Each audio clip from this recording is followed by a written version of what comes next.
নমস্কার বন্ধুরা, শুভ সকাল। তোমরা সবাই কেমন আছো? আশা করি তোমরা সবাই ভালো আছো, আমিও ভালো আছি। বন্ধুরা, এটা আমার জমানো রাখা ভিডিও, তো এটাই আজকে আমি তোমাদেরকে শেয়ার করছি। যেহেতু কদিন ধরে আমি ভীষণ ব্যস্ত ছিলাম, বাচ্চারা এসেছিলো, তার জন্য আমি এতটাই ব্যস্ত হয়ে গেছিলাম। তো আমি ভিডিওগুলো করেছি ঠিক কথা, কিন্তু আমি ভিডিওগুলোকে এডিট করতে পারিনি। তো বন্ধুরা, এই যে দেখছো আমি এটাকে ভালো করে নাড়াচাড়া করছি, এটা হচ্ছে আদা। আমি ভালো করে গ্রেটারে ঘষে নিয়েছি, ঘষে নিয়ে আর এটা না আমি একটু প্লেটের মধ্যে ছড়িয়ে আর এটা আমি রোদে শুকাতে দেব। এই আদাটা একটু হালকা হালকা শুকিয়ে যাবে রোদে, তারপরে এটা আমি শুকনো কড়ায় ভালো করে নেড়ে চেড়ে নিয়ে তারপরে কি বানাবো সেটাই তোমাদেরকে শেয়ার করব। তো বন্ধুরা, এর মধ্যে যে আমি ভিডিও করেছিলাম, কিছু কিছু অল্প ভিডিও করেছিলাম। বোনের বাচ্চারা এসেছিল গরমের ছুটি কাটাতে মাসির বাড়ি।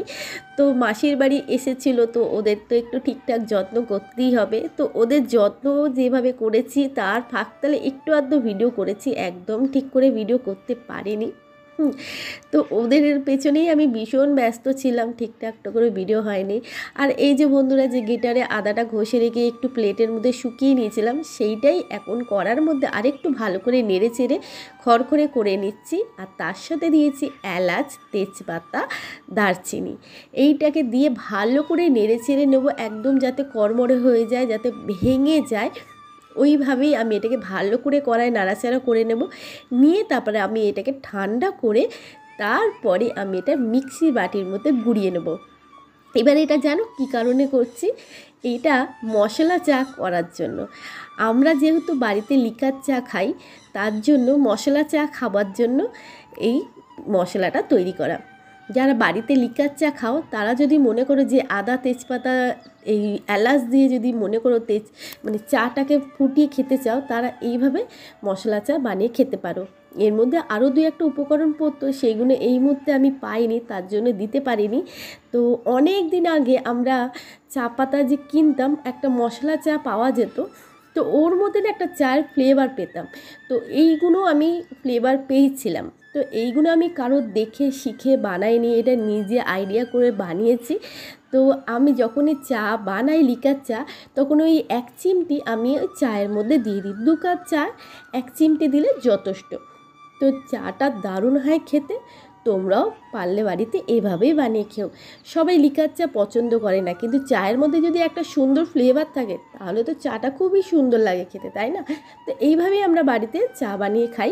আর এই দেখো পকুবাবু বসে আছে। তো তোমাদের দাদাভাই দেখো রাতের বেলায় নিজের জন্য নিয়ে চলে এসেছে মুড়ি মাখা, আর আমাদের জন্য নিয়ে এসেছে লোভনীয় একটা জিনিস, চুরমুর। তো অনেক দিন ধরেই তোমাদের দাদাভাইকে বলছিলাম যে একটা যদি খাবার এনে খাওয়াতে, তাহলে তো আমি ধন্য ধন্য হয়ে যেতাম। তো তোমাদের দাদাভাই বলছিল কি, আমি একটু ফুচকা খেতে ইচ্ছে করছে। তো তোমাদের দাদাভাই ফুচকা নিয়ে আসিনি, তোমাদের দাদাভাই নিয়ে চলে এসেছে চুরমুর। আর এটা দারুণ খেতে লাগে বন্ধুরা, কি বলবো, আমার তো মনে হয় ফুচকার থেকে চুরমুর খেতে অসাধারণ লাগে। তো এই জন্য আমাদের 3 জনের জন্য 3টে ভাগ করে নিয়েছি। মাম্পিকে একটা দিয়ে দিয়েছি, তোমাদের দাদাভাইকে একটা দিয়ে দিয়েছি, আর আমি একটা প্লেটের মধ্যে নিয়ে নিয়েছি। সবাইকে সাজিয়ে গুছিয়ে দিয়ে দিতে আমার বেশি ভালো লাগে। তো এই যে আমারটা নিয়ে নিয়েছি, এখন খাবো চুরমুর। তো বন্ধুরা, আর তার সাথে নিয়ে চলে এসেছে মাম্পি অফিস থেকে তালশাঁস। এটা অফিস থেকে বলবো না, অফিস থেকে আসার পথে সোজা চলে গেছিলো মাম্পি বালিবাজারে। বালিবাজারে গিয়ে দেখেছে তালশাঁস, আর তালশাঁস খেতে কার না ভালো লাগে, তাই না? 3টে তালশাঁস নিয়েছে 25টা টাকা। তো মাম্পি তাই নিয়ে চলে এসেছে, বেশ বড় বড়। আর পোকো এখানে গন্ধতে দেখো কেমন একটা মাতাল মাতাল ভাব, এখানে হ্যাংলার মতন করছে। তালশাঁসের গন্ধ পেয়ে মনে হচ্ছে যেন তারির গন্ধ পেয়ে গেছে, কেমন একটা হ্যাংলামও করছে। তালশাঁস খেয়েছো বন্ধুরা? ও অনেকটা তালশাঁস খেয়েছে। এরা যে তালশাঁস খেতে ভালোবাসে, একে আমি প্রথম দেখেছি।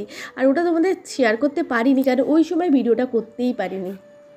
তো এই ভিডিওটা বন্ধুরা বলছিলাম যেটা অনেক দিনের ভিডিও, তো এই ভিডিওটা আমার করে রাখা ছিল। আমি যেহেতু এই ভিডিওটা শেয়ার করতে পারিনি, বোনের বাচ্চারা চলে যাওয়ার পর আমি ঘর দোর অনেক পরিষ্কার করেছিলাম।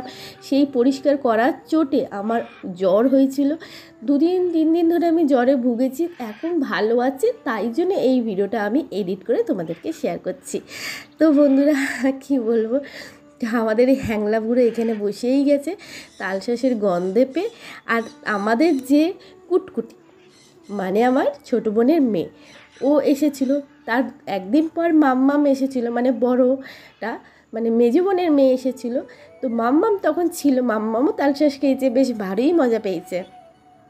তো বন্ধুরা, কেমন লাগছে ভিডিওটা অবশ্যই তোমরা জানিও কমেন্ট করে। আর এই ভিডিওটা অনেকটা বড় হয়ে যাচ্ছে, কিছু করারও নেই, কি করব বলো।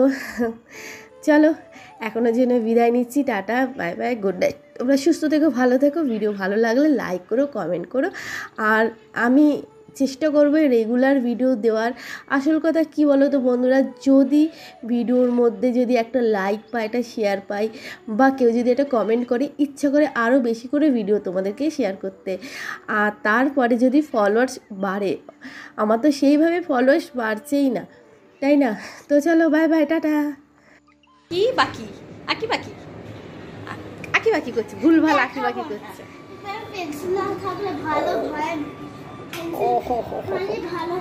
খেলা চলছে।